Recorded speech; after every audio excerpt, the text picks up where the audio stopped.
Hello hi everyone, नमस्ते। क्या हाल है आप सभी? क्या आई होप आप सब बढ़िया होंगे। मैं संजय आपका स्वागत करता हूं संकल्प आईएएस के इस प्लेटफॉर्म पे।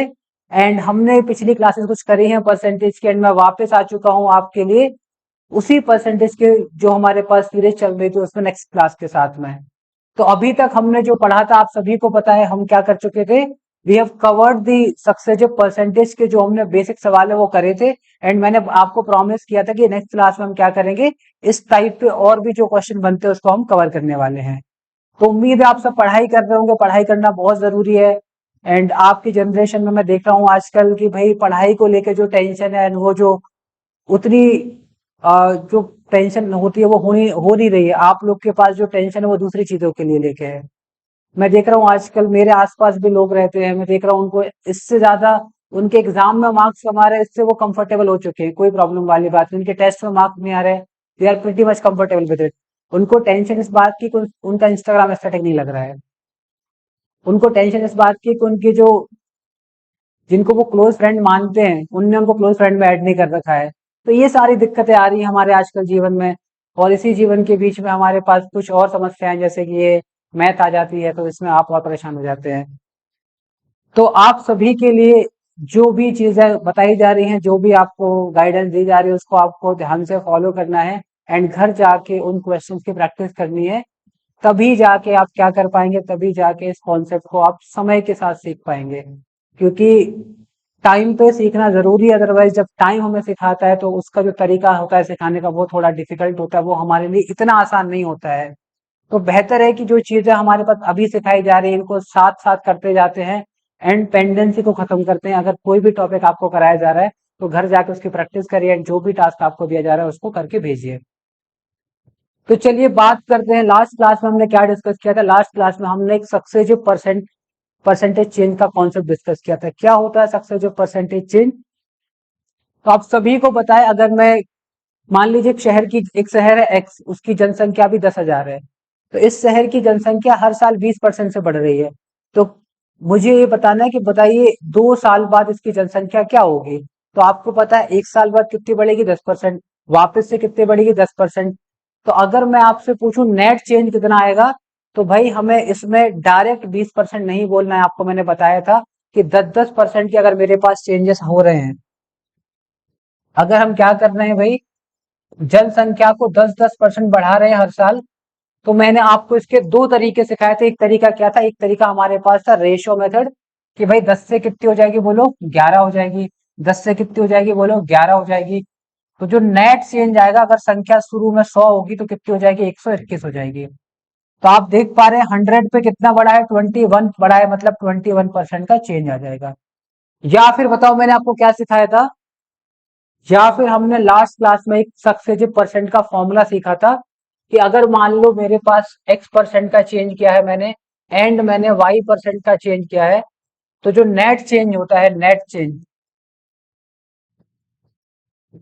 चेंज का फॉर्मूला होता है x plus Y plus X गुणा वाई अपॉन क्या होता है, 100। ये हमारा क्या होता है, परसेंटेज चेंज का फॉर्मूला होता है।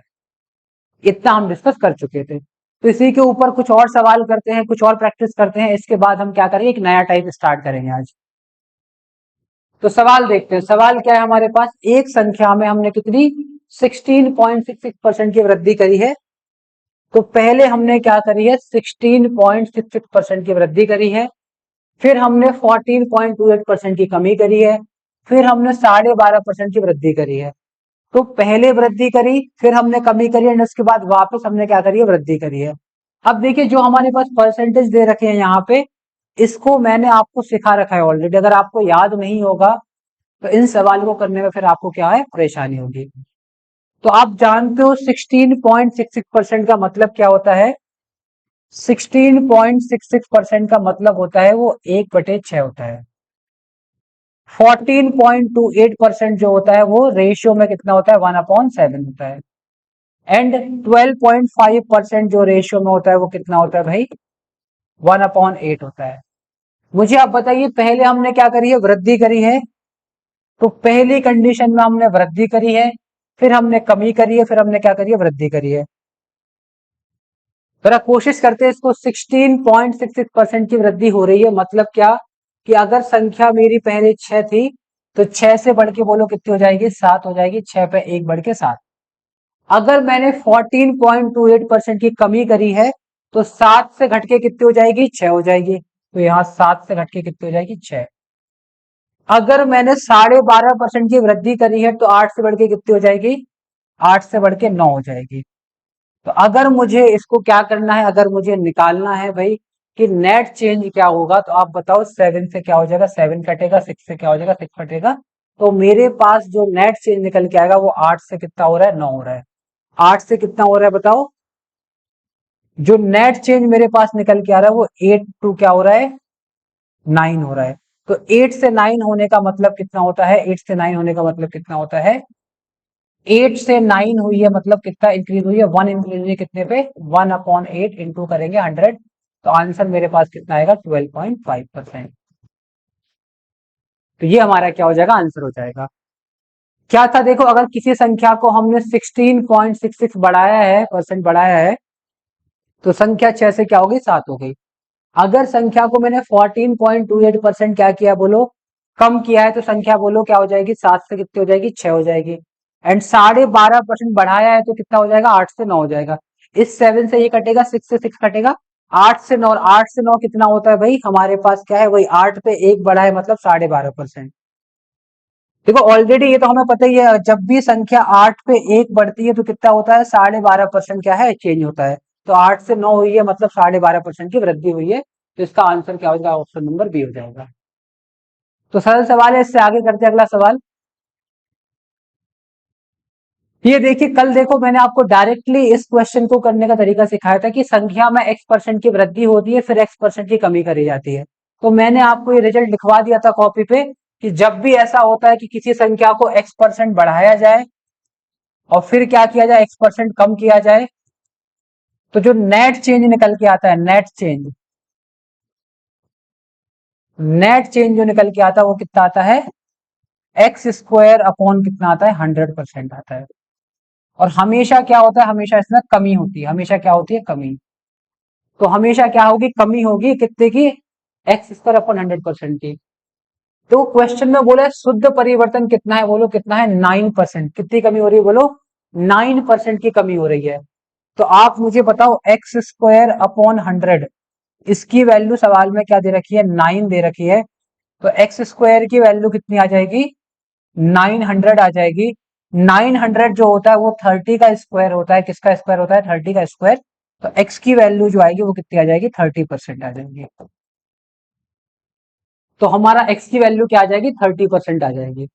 उम्मीद है सवाल आपको समझ आया हो। क्या था, बहुत आसान सवाल था। x% की वृद्धि करी है फिर x% की कमी करी है। ऐसा करने पे नेट चेंज जो होता है क्वेश्चन में कितना हो जाता है, 9% की कमी। तो मुझे पता है कमी तो होती है हमेशा। मुझे ऑलरेडी रिजल्ट याद है कि एक्स स्क्वायर अपॉन 100% की कमी होती है। इसकी वैल्यू सवाल में 9 दे रखी है। 100 का यहाँ गुणा करेंगे, एक्स स्क्वायर की वैल्यू कितनी है, 900 आ गई। मुझे निकालना है एक्स की वैल्यू, मतलब मुझे इसका स्क्वायर रूट या फिर वर्गमूल लेना पड़ेगा। तो 900 को मैं किसका वर्ग के फॉर्म में लिखूंगा, 900 जो होता है वो 30 का वर्ग होता है। 30 का वर्ग कितना होता है, 900। तो एक्स स्क्वायर की वैल्यू है 30 का स्क्वायर। तो दोनों की पावर सेम है तो बेस भी क्या होंगे, आधार क्या होंगे, बराबर। तो एक्स की वैल्यू कितनी आ जाएगी, 30 आ जाएगी। मतलब मैं 30% की वृद्धि कर रहा हूँ फिर 30 की ही कमी कर रहा हूँ। चलिए अगला सवाल देखते हैं। नेक्स्ट क्वेश्चन क्या है, देखिए, अगर पहले वर्ष जनसंख्या 10% बढ़ती है, दूसरे वर्ष जनसंख्या 20% घटती है और तीसरे वर्ष जनसंख्या जो है 30% बढ़ती है, तो रेशियो लिखते हैं। 10% बढ़ने का मतलब 10 से क्या हो जाएगा, 11। ये हमारे पास फर्स्ट ईयर की बात हो गई है। सेकेंड ईयर क्या होता है, 20% कम होती है मतलब 5 से कितनी हो जाएगी, 4 हो जाएगी। तीसरे साल 30% बढ़ती है, थर्ड ईयर में कितना हो जाएगा, 30% मतलब 10 से कितना हो जाएगा, 13। ये मेरे पास क्या आ गया, रेशियो हमने लिख लिया यहाँ पे। इसको जरा सॉल्व करते हैं तो बताइए सॉल्व करने पे कितना आएगा, ये 500 आ जाएगा। 11 4 जा 44, 44 को मल्टीप्लाई किससे करना है, 30 से। 13 4 जा होता है 52, 13 4 जा 52 प्लस 5 हो जाएगा 57। तो मेरे पास जो नेट चेंज हो रहा है वो कितना हो रहा है बोलो, 500 से हो रही 572। सवाल को जरा आगे पढ़ते हैं। सवाल में क्या लिखा है? सवाल में लिखा है कि यदि वर्तमान संख्या कितनी है? 10,000 है। यदि वर्तमान संख्या 10,000 है तो बताओ 3 वर्ष बाद जनसंख्या क्या होगी? तो अगर वर्तमान संख्या 500 होती तो 3 वर्ष बाद जनसंख्या 500 क्या हो जाती? 72 हो जाती। क्या बोला मैंने? अगर जनसंख्या 500 होती आज तो 3 साल बाद कितनी हो जाती? 572। बट सवाल में बोला है कि सवाल में मेरे पास 500 यूनिट, 500 यूनिट की जो वैल्यू दे रखी है वो दे रखी है 10,000। तो यहां से मेरे पास 1 यूनिट की जो वैल्यू आएगी वो कितनी आएगी? बोलिए। 500 से काटेंगे कितने बार कटेगा ये? 1000 2 बार, और पीछे क्या है? 0 है। तो 1 यूनिट की वैल्यू कितनी आ गई? 20 आ गई। तो मुझे पता है कि भाई जनसंख्या 500 से कितनी होगी? 572 हो गई। तो मुझे बताना है कि 572 यूनिट कितना हो जाएगा। देखो 500 का 20 गुना होता है 10,000। अगर संख्या 500 है, ठीक है, तो 572 हो जाएगी। बट संख्या तो 500 का कितना है भाई? कितना है भाई? 20 गुना है। तो ये भी 572 का कितना हो जाएगा? 20 गुना हो जाएगा। तो 572 यूनिट की जो वैल्यू आएगी 572 इंटू क्या करना पड़ेगा? 20 करना पड़ेगा। तो मुझे पता है 0 से पहले क्या आएगा? 4 आएगा। देखिए एक ही ऑप्शन है मेरे पास। जब मैं गुणा करूंगा दो दूनी कितना हो जाएगा? 4 हो जाएगा। 2 7 जा 14 हो जाएगा। 2 5 जा 10 हो जाएगा, प्लस 11, और पीछे आएगा 0। तो मुझे पता है कि एक ही 0 आना है। तो देखो एक 0 ऑप्शन में कहा है? सिर्फ एक ही ऑप्शन है जहां पे एक 0 आ रहा है। कौन सा? Option number B. तो अगर मैं बिना मल्टीप्लाई करूं तो मैं कैसे करूंगा? मुझे पता है कि 572 को जब मैं 20 से गुणा करूंगा तो पीछे एक ही 0 आएगा। एक 0 सिर्फ एक ही ऑप्शन में, ऑप्शन नंबर बी में है। तो मैं डायरेक्टली भी आंसर लगा सकता हूं। चलिए नेक्स्ट क्वेश्चन करते हैं। देखो अब मेरे पास क्या है? कुछ इस तरह के क्वेश्चन आएंगे हमारे पास। हमने परसेंटेज चेंज समझा। अब मेरे पास क्या होगा कि मेरे पास टोटल क्वांटिटी होगी। समझिए मेरे पास क्या होगा? टोटल क्वांटिटी होगी। उस टोटल क्वांटिटी में से मैंने क्या किया? इतना परसेंट इस चीज पे खर्च कर दिया। जो बच रहा है उसमें से x% फिर मैंने किसी और चीज पे खर्च कर दिया। जो बच रहा है उस पर कुछ और खर्च कर दिया। तो ऐसा करने पे मेरे पास मुझसे पूछेगा कि भाई लास्ट में कितना बचा। आपके मान लो आपके पास 10,000 रुपए थे। 10,000 में से आपने 20% किस पे खर्च कर दिया? मान लीजिए आपने खर्च कर दिया ट्रैवलिंग पे। तो कितना खर्च हो गया आपका? 2,000 खर्च हो गया। कितना बचा? 8,000 बचा। 8,000 में से 10% आपने किस पे खर्च किया? मान लो फूड पे खर्च कर दिया। तो 8,000 का 10% कितना हो गया? 800 हो गया। तो कितना बचा आपके पास? 7,200 बचा। तो इस तरीके से सवाल मेरे पास आते हैं। तो इसी सवाल को जरा समझते हैं क्या है।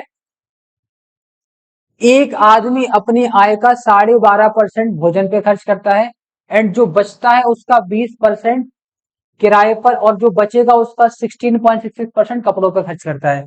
तो मुझे ये बताना है लास्ट में वो 3500 रुपए बचाता है तो उसकी कुल आय क्या है। तो देखो इन सवालों को करने का तरीका क्या होता है वो समझ लेते हैं। कभी भी मुझे टोटल वैल्यू माननी है। टोटल वैल्यू मैं लूंगा तो वो हमेशा कितनी लूंगा? टोटल वैल्यू हमेशा मैं 100 लूंगा। कितना लूंगा? 100। 100 पे बताओ मुझे, अगर मान लो क्वेश्चन में बोला कि 20% मैंने रेंट पे खर्च किया, तो 100 मानने का फायदा ये होता है कि 100 के लिए 20% कितना होता है? 20 ही होता है। तो यहाँ पे 20 आ जाएगा। तो अगर 100 में से 20 खर्च किया तो बताओ बचेगा कितना? बोलो बचेगा कितना भाई? 80 बचेगा। 100 में से 20 खर्च हो गया तो बचा कितना? 80। अगर मान लो वो बोलता है कि 80 का मैंने 15, जो बचता है उसका 15% मैंने खर्च किया ट्रेवल पे खर्च किया। कितना खर्च किया? बोलो ट्रेवल पे खर्च किया। तो 80 का 15% जो होता है वो कितना होता है? 12 होता है। कितना होता है? 12। तो 12 यूनिट मैंने किस पे खर्च किया? मान लो 12 यूनिट पे खर्च किया ट्रेवल पे। तो मेरा बचा कितना? बोलो 80 में से गया 10 तो बचेगा 70, और 2 गया तो कितना? 68। और मान लो सवाल में ये बोला कि उसकी सेविंग कितनी है। माना सवाल में दे रखा है कि उसकी सेविंग कितनी है। उसकी जो सेविंग दे रखी है मान लो वो दे रखी है 1360 रुपए। कितनी दे रखी है? 1360 रुपए। एक व्यक्ति जो भी रुपए कमाता है, जो भी उसकी आय है, उस अपनी आय का वो 20% किराए पे खर्च करता है। बचे हुए का 15% ट्रेवलिंग में खर्च करता है, और बाकी क्या कर लेता है? बचा लेता है। बाकी क्या करता है? बचा लेता है। तो मैंने क्या बोला कि कुल आय हमेशा कितनी माननी है? 100 माननी है। 100 मानने का फायदा ये होता है कि अगर 100 है आय तो 100 का 20% 20 होता है, तो बचेगा कितना? 80।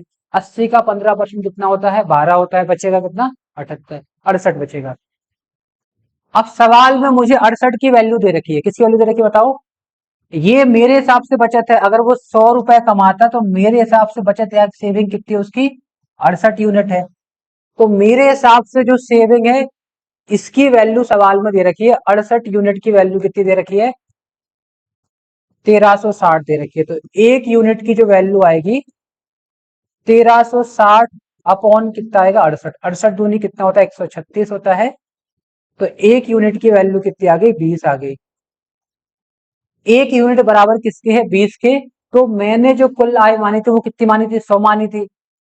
हमने जो कुल आय मानी है वो कितनी मानी बोलो। टोटल इनकम हमने कितनी मानी थी 100। तो 100 यूनिट की वैल्यू क्या होगी ये मुझे बताना है। तो 100 गुणा किससे कर लो 20 से, तो आंसर कितना आएगा 2000। तो उसकी कुल इनकम क्या रही होगी 2000। तो इन सवालों को करने का तरीका क्या होता है, इस टाइप को अपन को नोट कर लेना है कि जब भी मेरे पास क्या होगा एक टोटल होल क्वांटिटी दी होगी और उसको हम क्या कर रहे हैं परसेंटेज में क्या कर रहे होंगे बांट रहे होंगे कि 20% कहीं अलोकेट कर दिया, जो बचा उसमें से फिर इतना परसेंट कहीं और अलोकेट कर दिया, लास्ट में कितना बचा ये पूछ लिया। ठीक है इस तरीके से। या मान लो अगर मुझसे ये पूछता सवाल में, सुनना ध्यान से, अगर मुझसे पूछता बताओ ट्रेवल पे कितना खर्च किया उसने, क्या पूछता मुझसे कि ट्रेवलिंग पे कितना खर्च किया ये बता दो। तो मुझे बताओ ट्रेवलिंग पे कितना खर्च किया है, ट्रेवलिंग पे कितना खर्च किया बोलो। ट्रेवलिंग पे खर्च किया है 12 यूनिट। और एक यूनिट की वैल्यू कितनी है बोलो 20 है। एक की वैल्यू कितनी है 20 है, तो 12 की वैल्यू कितनी आ जाएगी 12 यूनिट की वैल्यू आएगी 12 गुणा 20, तो कितना आएगा 240 आ जाएगा। तो ट्रेवलिंग पे 240 रुपए उसने खर्च करे हैं। सिंपल है। अगर मुझसे ट्रेवलिंग का पूछे तो एक की वैल्यू आ गई एक यूनिट की 20। किसी का भी पूछ ले, ट्रेवल का पूछा 12 को 20 से गुणा कर दो। अगर पूछे रेंट का तो 20 का 20 से गुणा कर दो। अगर पूछे यहाँ कितना बचा तो भाई यहाँ 80 का 20 से गुणा कर दो, तो ये हमारे पास आंसर आ जाएगा। अब करते हैं चलिए सवाल को। तो सवाल में बोला है कि एक आदमी अपनी आय का कितना 12.5% भोजन पे खर्च करता है, 20% किराए पे खर्च करता है, और जो बच रहा है उसका 16.66% क्या करता है भाई कपड़ों पे खर्च करता है।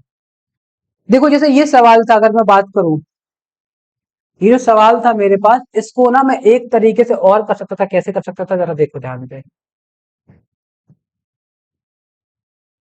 सवाल में बोला है कि उसने उसने बताओ कितना खर्च किया, बोलो कितना खर्च किया होगा उसने, खर्च किया कितना खर्च किया 20% खर्च किया। तो जो भी मान लो मेरे पास स्टार्टिंग में सैलरी होगी, सुनना ध्यान से, जो भी स्टार्टिंग में सैलरी होगी अगर मैंने 20% खर्च कर दिया रेंट में, तो जो भी सैलरी होगी उसका मेरे पास कितना बचा होगा 80% बचा होगा, ये बचा हुआ है ना। अगर मान लो मैं एक्स रुपए कमाता हूं तो एक्स का कितना बचा मेरे पास 80% बचा। आगे बढ़ो, देखो जो बचा है उसका मैं कितना खर्च कर रहा हूं 15%, तो ये मेरे पास क्या है बचा हुआ है, ये मेरे पास क्या है बचा हुआ। शुरू में एक्स कमाता था उसका 20% मैंने खर्च किया तो बचा कितना 80%। इस बचे का भी कितना खर्च कर रहा हूं 15%। अगर मैंने 15% खर्च किया मतलब मेरे पास है कितना 85% बचा है। और सवाल में बोला है कि नहीं कितना बचता है 1360 रुपए, तो इसकी वैल्यू क्या है 1360 बस। इसको कर लो सॉल्व, देखो यहां से एक्स की वैल्यू आएगी 80% का मतलब होता है 4/5 रेशियो में। 85% का मतलब कितना हो जाएगा बोलो, 5 से काटो कितना हो जाएगा 5 एकम 5, और कितना बचेगा बोलो, कितना बचेगा पीछे 3 बचेगा। तो 5 सत्ते कितना होता है 35 होता है, और नीचे कितना आ जाएगा 20 आ जाएगा। और इसकी वैल्यू कितनी है 1360। तो एक्स की जो वैल्यू मेरे पास आएगी 1360, 4 से काटो ये 25 5 बार कटेगा। तो ये देखो 5 × 5 कितना 25 चला जाएगा ऊपर, और नीचे कितना आ जाएगा नीचे आएगा 17 आ जाएगा। देखो 17 से काटते 17 नम्मा कितना होता है बोलो, 17 नम्मा कितना होता है बताओ। 17 नम्मा जो होता है भाई मेरे पास कितना होता है, कितना होता है भाई 136 होता है, सॉरी 17 8 जा क्या होता है, 17 8 जा कितना होता है 1360। तो x की वैल्यू आ जाएगी 8 गुणा 80 गुणा 25। तो सॉल्व करने पे आएगा ये 2000 आ जाएगा मेरे पास। तो ऐसे भी मैं क्या कर सकता हूँ उसको सॉल्व कर सकता हूँ। क्या समझाया देखो मैंने, मैंने बोला कि अगर मैं टोटल को एक्स मान लू कि एक्स रुपए मेरे पास थे, उसका 20% तो मैंने खर्च किया, 20% अगर मैंने खर्च कर दिया तो बचा कितना होगा बोलो? 80% बचा होगा। तो जो ओरिजिनल वैल्यू थी उसका 80% बचा है, और जो बच रहा है उसका कितना खर्च करता हूँ? 15%। तो बचा कितना होगा? 100 में से करो 15% कितना बचेगा? 85% बचेगा। इस तरीके से तो ये हमने क्या है, इसको सॉल्व कर लिया, ये आंसर आ गया। इसको जरा इसको करते हैं जरा इस सवाल को। तो एक व्यक्ति अपनी आय का 12.5% भोजन पे खर्च करता है। देखो 12.5% का मतलब कितना होता है? 12.5% का मतलब लिख लेते जरा यहाँ पे, 1/8 होता है। 20% का मतलब क्या होता है बताओ? 20% का मतलब 1/5 होता है। 16.66% का मतलब क्या होता है बोलो? 1/6 होता है। तो मैंने बोला या तो इसको मैं क्या करूं, 100 मान के कर लूं, या तो क्या करूं, उसको 100 मान के कर लूं। 100 का 12.5%, तो 100 को एक 8 से भाग दो तो जो आ जाएगा, फिर उसमें बचा जो है, फिर ऐसे करके ऐसे भी कर सकते हैं। नहीं तो देखो एक और चीज बताता हूँ आपको, सिंपल चीज बताता हूँ। 100 मत मानो, क्योंकि 100 मानने से क्या होगा, सारी चीजें कटेगी नहीं। तो अगर आपको टोटल मानना है, क्या मानना है? टोटल। अगर टोटल मुझे मानना है तो मैं 8 गुणा 5 गुणा 6 इसको मान लूंगा कि टोटल मेरे पास 8 गुणा 5 गुणा 6। मान लो मेरे पास इतना क्या था, इतना मेरे पास क्या था, इतना मेरे पास मेरी इनकम थी, इतनी मेरी इनकम थी। इसका 12.5% होता है 1/8। कितना होता है इसका 12.5%? 1/8। तो 8 से भाग देने पे 8 से 8 कट जाएगा, यहाँ पे कितना बचेगा? 30 बचेगा। कितना आएगा? 30 आ जाएगा। देखो पूरा था कितना, 8 5 जा 40, 40 × 6 कितना होता है? 240।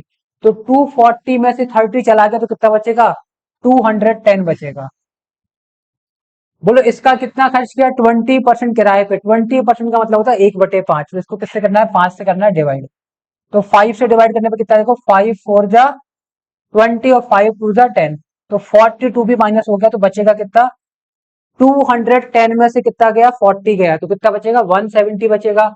और गया 2 तो कितना बचेगा? 168 बचेगा। कितना बचेगा? 168 बचेगा। आगे बढ़ते हैं। देखो इसका 1/6, इसका 1/6 कपड़ों पे खर्च किया, तो इसको क्या करना है? इसको 1/6 से 6 से डिवाइड कर देना। ठीक है, तो 6 दूनी कितना होता है? 12। कितना बचा बोलो? 4 बचा। और ये कितना हो जाएगा? 8 बार कटेगा 28। तो 28 अगर मैं इसमें से माइनस कर लूं तो आएगा 140। कितना आएगा बोलो? 140। तो लास्ट में जो सेविंग मेरे पास आती है, लास्ट में जो सेविंग मेरे पास आ रही है वो 140 यूनिट आ रही है। बट सवाल के अनुसार एज पर क्वेश्चन देखूं तो जो 140 यूनिट की वैल्यू है वो दे रखी है 3500। तो एक यूनिट की वैल्यू मेरे पास आ जाएगी 3500 डिवाइड बाई 140। तो 14 टू जा कितना होता है? 28। 14 टू जा कितना होता है? 28। बचेगा कितना? 7। 14 5 जा कितना होता है? 70। तो एक की वैल्यू आ गई 25। एक की वैल्यू कितनी आ गई? 25। तो बताओ मैंने पूरा कितना माना था? पूरा इनकम कितना माना था मैंने? मेरे हिसाब से जो पूरा इनकम था वो कितना था बताओ? मेरे हिसाब से जो टोटल इनकम थी, टोटल इनकम जो थी वो कितनी थी मेरे हिसाब से? 40 × 6 कितना? 240 यूनिट। तो 240 यूनिट मेरे पास थी। तो 240 यूनिट, एक यूनिट की वैल्यू है कितना? 25। तो 240 की वैल्यू कितनी आएगी? गुणा कर लो। तो 25 25 टू जा कितना होता है? 50। और प्लस कितना हो जाएगा? 10 कितना हो जाएगा? 60। तो आंसर आएगा 6000। तो जो उसकी नेट इनकम रही होगी वो 6000 रही होगी। तो क्या सीखा मैंने बोला कि 1/12.5 होता है 1/8, 20% होता है 1/5, 16.66% होता है 1/6। देखो इसको 100 मान के क्यों नहीं किया? 100 मान के भी कर सकते थे, क्यों? बट 100 मानने पे प्रॉब्लम क्या होती? 100 मानने पे प्रॉब्लम ये होती कि मेरे पास जो डेटा है वो थोड़ा डेसिमल में आ जाता है। तो मैंने क्या बोला कि टोटल मानना हो तो इनके जो डिनोमिनेटर है इनका गुणा कर लो। तो 8 × 5 = 40 × 6 कितना? 240। तो नेट इनकम मान लो 240। इस 240 में से 12.5 गया, 12.5 का मतलब होता है 1/8। तो 8 से भाग दूंगा तो 8 से 8 कट जाएगा, 5 छक्के कितना बचेगा? 30 बचेगा। 240 में से ये टोटल कितना है? 240 है। 240 में से चला गया 30 तो बचेगा 210 बचेगा। इसका बोलो कितना, इसका बताओ कितना, 20% होता है 1/5 तो बचेगा कितना, यहाँ पे 42 हो जाएगा, कर लो माइनस 168। इसका 16.66% कितना होता है 1/6, तो यहाँ 6 से डिवाइड किया तो 28 माइनस किया 140। इसकी वैल्यू सवाल में कितनी दे रखी है बताओ, 140 यूनिट की वैल्यू है 3500, तो 1 यूनिट की वैल्यू 3500 बटे 140, तो 1 की वैल्यू आ गई 25, 1 यूनिट की वैल्यू 25 है, तो बताओ मेरे पास जो टोटल 240 यूनिट है, इसको 25 से गुणा करोगे हमारे पास आंसर कितना 6000 आ जाएगा। उम्मीद है आपको ये समझ में आ गया हो। देखो इसी सवाल को मैं क्या कर सकता था एक लाइन में, कैसे करता, इसी सवाल को अगर मुझे करना है एक लाइन में, तो माना टोटल इनकम एक्स है, उसका बोलो उसने 12.5% खर्च कर दिया। 12.5 का मतलब होता है 1/8, अगर 8 कमाता है तो 1 खर्च कर दिया, मतलब बचाएगा कितना 7/8, ये बचा हुआ है।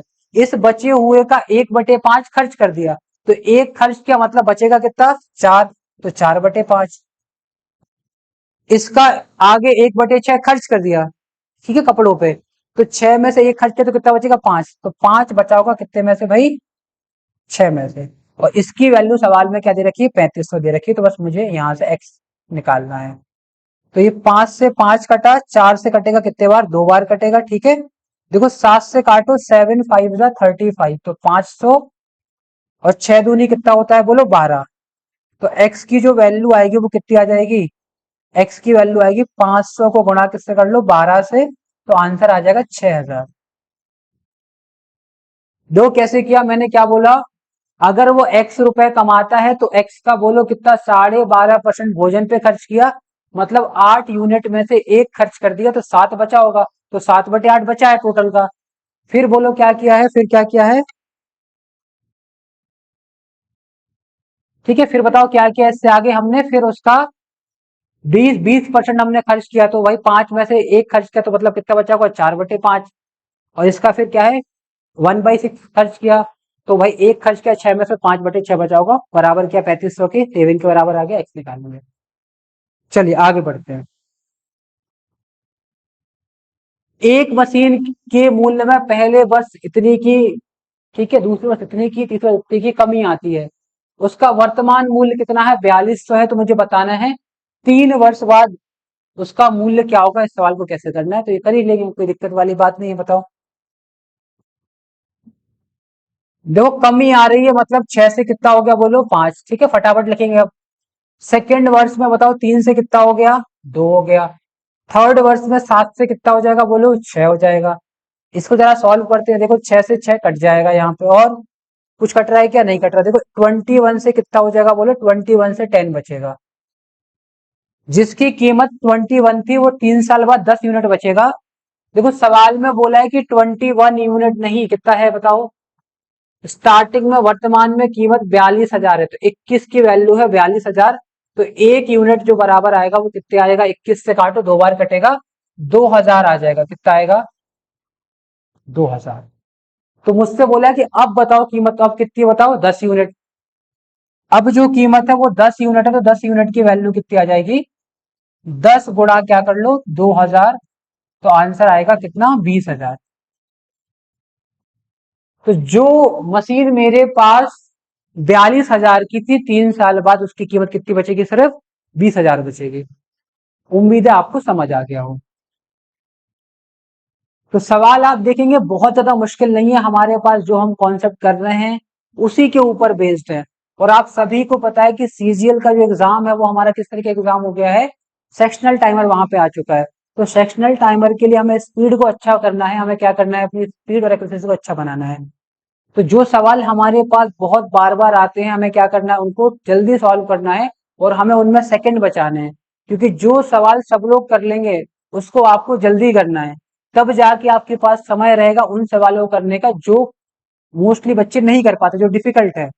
तो सिलेक्शन का बहुत सिंपल फंडा होता है, सिलेक्शन उन्हीं बच्चों का होता है, उन्हीं स्टूडेंट का होता है जो सवाल सारे बच्चे कर रहे हैं उनसे वो जल्दी कर लेते हैं, और उनसे क्या होता है उनको एक्स्ट्रा टाइम बच जाता है, एक्स्ट्रा टाइम में फिर वो कौन से क्वेश्चन करते हैं जो बाकी बच्चे नहीं कर पा रहे उसको वो अटेंड कर लेते हैं, एंड इस तरीके से फिर वो कट ऑफ से कहा ऊपर चले जाते हैं।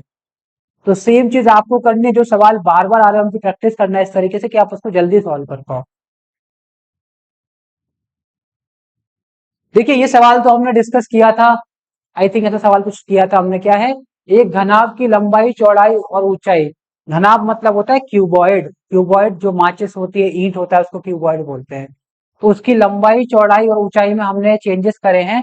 लंबाई को हमने बढ़ाया है 10%, चौड़ाई को 20% कम किया है, ऊंचाई को 30% बढ़ाया है।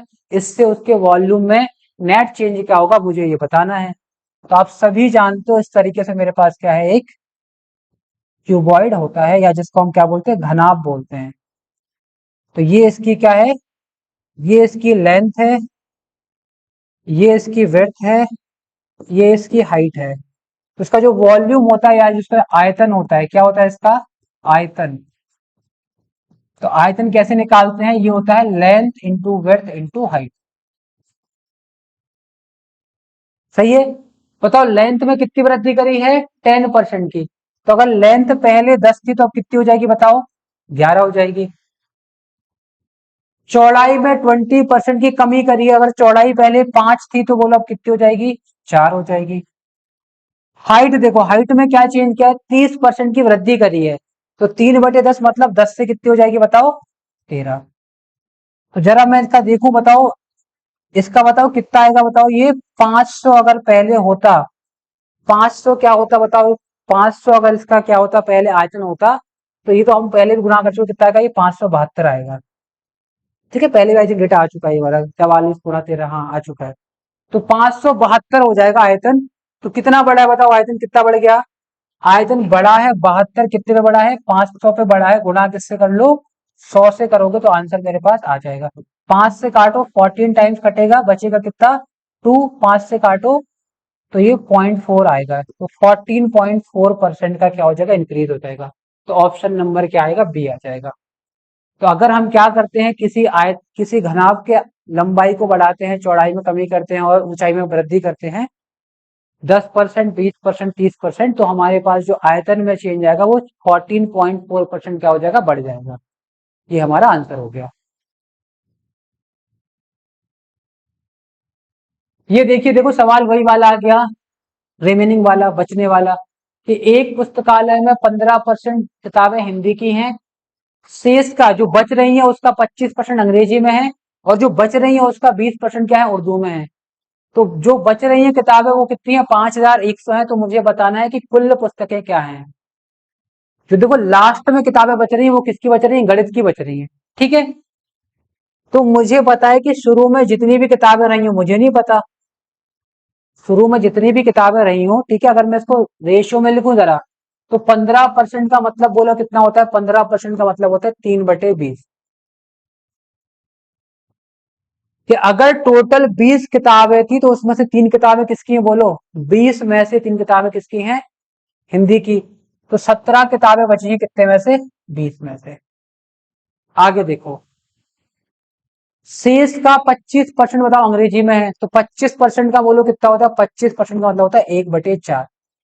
कि अगर 4 किताबें हैं तो 4 में से एक किताब बताओ किसकी है, किसकी है, अंग्रेजी की है। तो बची कितनी होंगी, 3 किताब बची होंगी, कितने में से, 4 में से। शेष का 20% किसमें है, उर्दू में है। तो बताओ 20% कितना होता है, 1/5। तो 5 में से एक किताब कितनी उर्दू की है, तो बची कितनी होंगी, 4 बची होंगी, कितने में से, 5 में से। तो ऐसा करने पे मेरे पास, ठीक है, 5100 किताबें मिलती हैं गणित की। सुनना ध्यान से, ये जो रेशियो लिखा है देखो, बताओ 20 क्या था, 20 क्या था बताओ, टोटल किताबें, ऊपर क्या रहा था, बची हुई किताबें। देखो 4 कितनी थी टोटल किताबें, 4 थी किताबें टोटल, और बच कितनी रही थी, 3। तो मेरे पास जो रेशियो दे रखा है वो कुल किताबों से किसका दे रखा है, कुल किताबों से जो रेशियो दे रखा है बची हुई किताबों का, ये मेरे पास रेशियो है।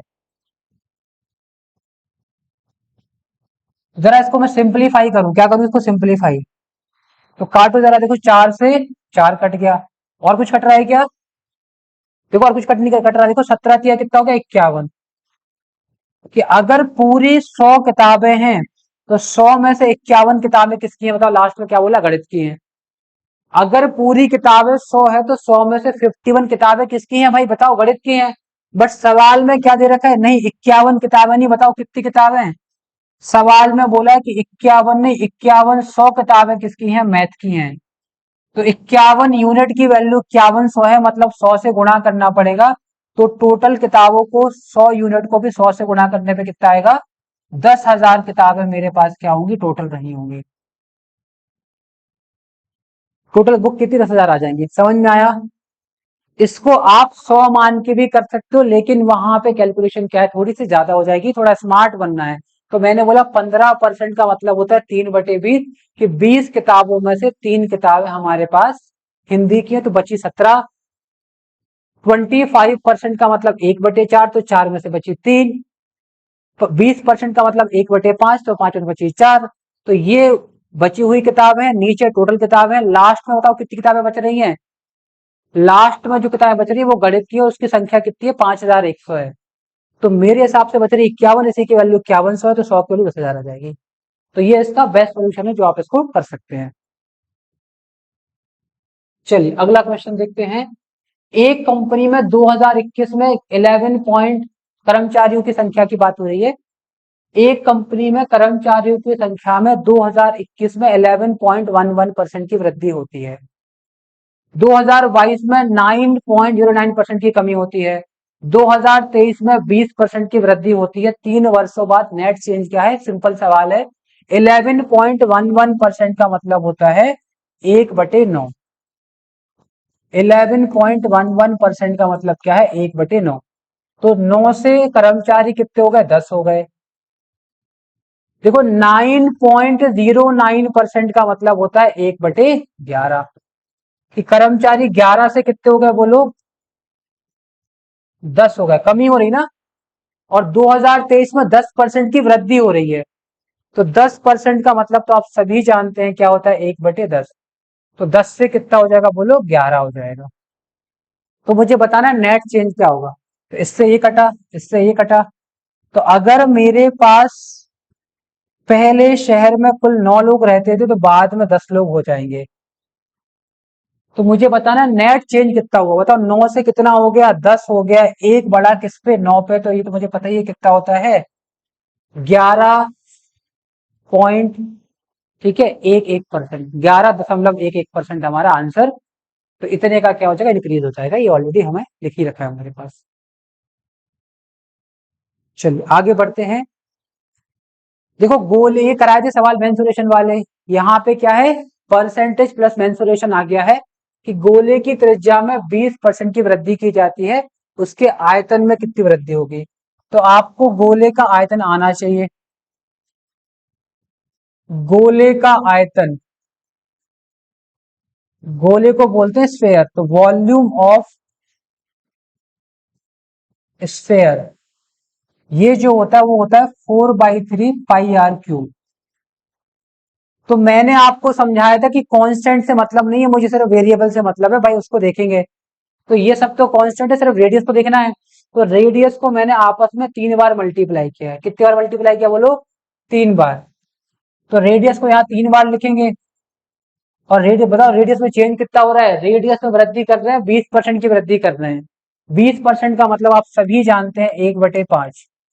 कि अगर पहले बताओ कितनी है, रेडियस 5 है, तो अब कितनी हो जाएगी बताओ, 6 हो जाएगी। 5 से 6, 5 से 6, 5 से 6।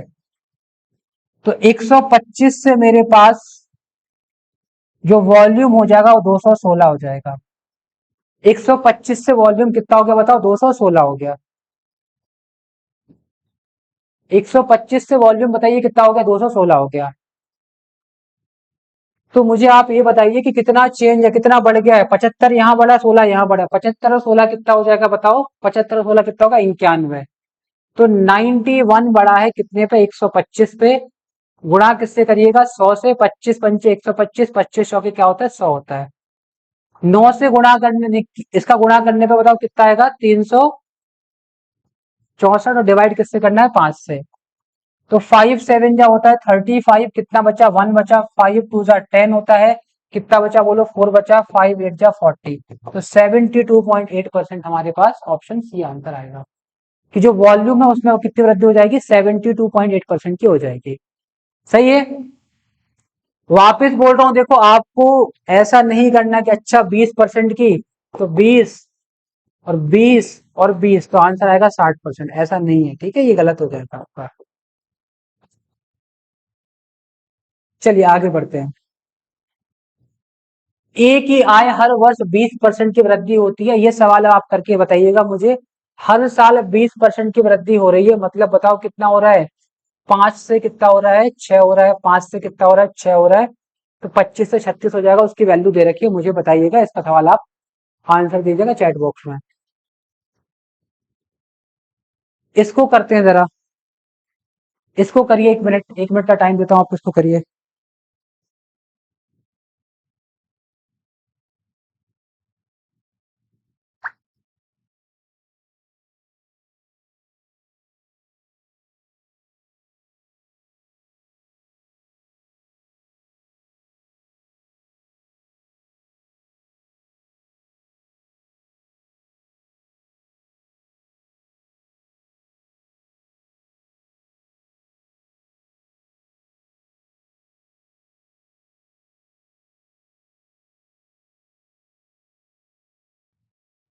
चलिए, उम्मीद है आपका आंसर आ गया हो। क्या है सवाल, एक ठेकेदार के पास कुछ लंबाई का तार है जिसमें 10% चोरी हो गया और शेष का 70% उपयोग किया गया, यदि 810 मीटर तार अभी भी बचा हुआ है। देखो वैसे ही करना है भाई, 10% चोरी हो गया मतलब बोलो 9 बचा है, कितने में से, 10 में से बचा है, ठीक है। शेष का 70% उपयोग किया गया, तो बताओ बचा कितना होगा, 70% उपयोग कर लिया, बचा कितना होगा, 30% बचा होगा, तो कितना हो जाएगा, 3/10 हो जाएगा। सही है कि नहीं बताओ। बोला अभी भी उसके पास कितना बचा हुआ है, 810 मीटर। तो ये भाई ऊपर है बचा हुआ तार, ये बचा हुआ तार है, और नीचे किसकी वैल्यू है, कुल तार की, जो टोटल तार था। तो देखो रेशियो कितना आ गया भाई, 63 आ गया, सॉरी 27 आ गया, और नीचे आ गया 100। तो अगर 100 मीटर तार था उसमें से कितना बचेगा, सिर्फ 27 बचेगा। तो 100 यूनिट तार में से कितना बचेगा, सिर्फ 27। इसकी वैल्यू सवाल में क्या दे रखी है, 810। तो 27 यूनिट की वैल्यू दे रखी है 810 मीटर। तो एक यूनिट की वैल्यू मेरे पास कितनी आ जाएगी बताओ, 27 दिया होता है 81, तो कितना आएगा, 30 मीटर आ जाएगा। तो टोटल तार जो था वो था 100 मीटर, 100 यूनिट, तो 100 गुणा किससे कर लो, 30 से, तो आंसर आएगा 3000 मीटर तार उसके पास शुरू में था। शुरुआत में जो तार था वो कितना था, 3000 मीटर था। वापस देखो, 10% चोरी हो गया, मतलब 9 बचा होगा 10 में से। इसमें भी क्या हो गया, उसने 70% का यूज कर लिया, मतलब बोलो कितना बचा होगा, 30% बचा होगा, तो 3/10। तो ये नीचे आता है हमेशा टोटल तार जो स्टार्टिंग में था, और ऊपर आता है कितना बचा है। तो भाई लास्ट में बचा होगा 27, बट बोला नहीं, लास्ट में कितना बचा है, 810 बचा है। इसकी वैल्यू है 810, एक की वैल्यू 30 आ गई, तो सॉल्व किया, आंसर आ गया। ठीक है, ये सवाल आप करिएगा, मुझे बताइएगा, सिंपल सवाल है। 10 वर्ष की वृद्धि शुरू में पहले वर्ष में, 20 की वृद्धि दूसरे वर्ष में, 30 की वृद्धि तीसरे वर्ष में, और अभी वर्तमान में मूल्य 1 लाख है। तो मेरे पास रेशियो आ जाएगा स्टार्टिंग का, और 3 साल बाद क्या होगा वो आ जाएगा। अभी की वैल्यू 1 लाख के बराबर है, तो वहां से 1 यूनिट की वैल्यू आ जाएगी, और 3 साल बाद जो वैल्यू आएगी उसको गुणा कर देना, आंसर आ जाएगा। एक बेलन की ऊंचाई बढ़ा दी 15%, आधार की त्रिज्या है 10% कम कर दी है। तो बेलन का क्या है, वक्र पृष्ठीय क्षेत्रफल में क्या है, इसको बोलते हैं कर्व सरफेस एरिया। तो कर्व सरफेस एरिया ये आप पढ़ोगे मेंसुरेशन में जब पढ़ाऊंगा। अभी ये समझ लो कर्व सरफेस एरिया क्या है। जो हमारे पास बेलन होता है, सिलेंडर होता है, पानी की बोतल होती है, तो उसमें जो राउंडेड से वो है सरफेस है, जो घुमाव सरफेस है, उसका क्षेत्रफल कहता है, कहलाता है क्या, कर्व सरफेस एरिया या वक्र पृष्ठीय क्षेत्रफल। तो इसका जो होता है कर्व सरफेस एरिया, ये होता है 2πRH।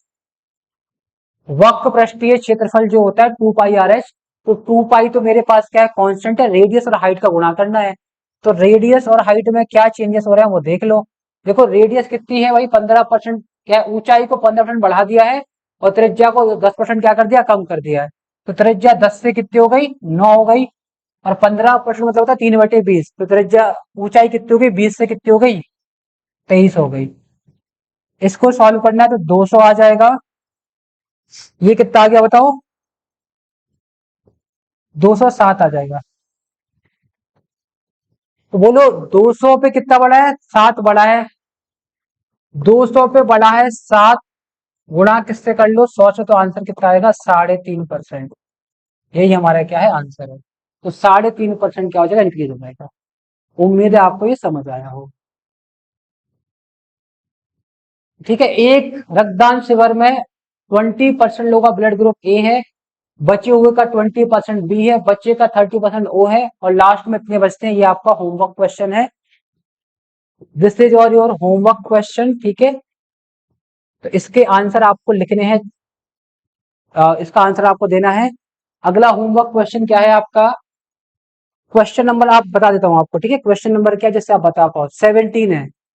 तो 17 आपको होमवर्क में इसका लिखना है। चैट बॉक्स में आंसर नीचे कमेंट में। सेम अगला, ऐसे ही अगला सवाल है बिल्कुल। देखो, एक राम एक शर्त में अपना 20% पैसा हार जाता है, फिर वापस बचे का 25 हारता है, फिर वापस बचे का 10% क्या है? दान कर देता है। लास्ट में इतना बचता है। तो क्वेश्चन नंबर 19, 17 आपका होमवर्क है, 19 आपका होमवर्क है। इसको ट्राई करना और इसके आंसर आपको लिखने हैं कमेंट बॉक्स में, जिससे समझो कि आप कितना पढ़ रहे हैं। एंड क्वेश्चन नंबर आपके पास 20 होगा जैसे। यस। तो ये 3 क्वेश्चन नंबर 20 भी आपको एज अ होमवर्क करना है। इन तीनों के आंसर्स आपको लिखने हैं कमेंट बॉक्स में। अगर आपका सही आंसर होगा तो मैं आपको रिप्लाई कर दूंगा या उस पर हार्ट दे दूंगा। तो उम्मीद है आपको ये परसेंटेज चेंज वाला कॉन्सेप्ट समझ में आया हो। इसके क्वेश्चन आप और प्रैक्टिस कर लीजिएगा। इसके आगे अब हम अगला टाइप स्टार्ट करेंगे, और अगले टाइप में जो इंपॉर्टेंट सवाल है वो डिस्कस करने वाले हैं। तो उम्मीद है आपको ये क्लास समझ आई हो। बहुत ही बेहतरीन ढंग से मैंने आपको कॉन्सेप्ट बता दिया। आप आराम से इसके डिफिकल्ट क्वेश्चन लगा सकते हैं जितने भी हैं। और इसी तरीके से क्लास में डेली अटेंड करते रहिए, जुड़ते रहिए, एंड जो भी आपके कंसर्न है, डाउट है, मेरे साथ शेयर करते रहिए।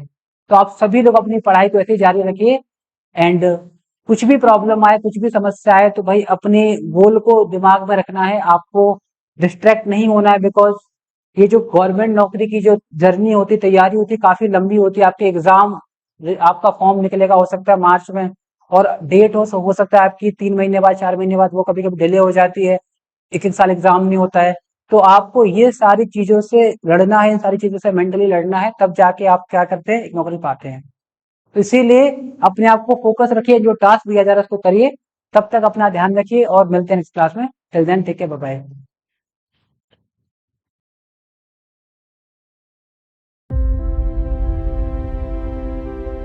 लेकिन अगला नाम आपका हो सकता है। तैयारी जारी रखिए, क्योंकि सिलेक्शन मतलब संकल्प।